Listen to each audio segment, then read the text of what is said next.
Et à Ituri, un groupe de ravitailleurs des miliciens FPIC venait d'être pris la main dans les sacs par les forces de l'ordre. Ces Congolais ont été appréhendés avec des munitions et des produits pharmaceutiques. Le gouvernorat militaire de cette province lance encore un appel à la dénonciation de tout mouvement suspect et ou de toutes les personnes suspectes qui tentent de déstabiliser cette partie du pays pendant cette période de l'état de siège.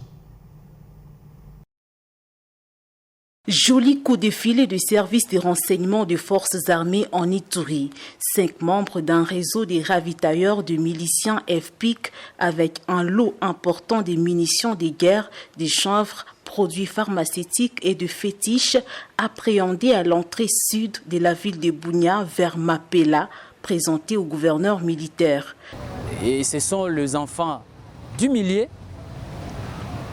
qui collaborent avec le groupe armé dans leur coalition de hors-la-loi, Tunyakilima et les Kodeko.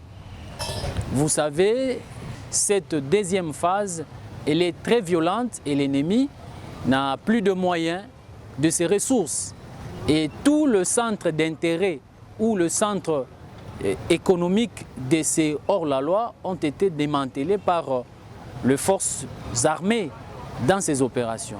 Au porte-parole des opérations militaires en Ituri d'appeler la population à dénoncer toute personne qui travaille de mèche avec les forces négatives. C'est ici l'occasion, au nom du gouverneur militaire de province, lorsque nous disons nous devons tous aiguiser de la vigilance en cette période, ce n'est pas pour rien. La vigilance à tout le motard, à toute la population. La voie de sortie, c'est quoi? C'est la dénonciation, la vigilance et aussi collaborer avec les forces de défense et de sécurité.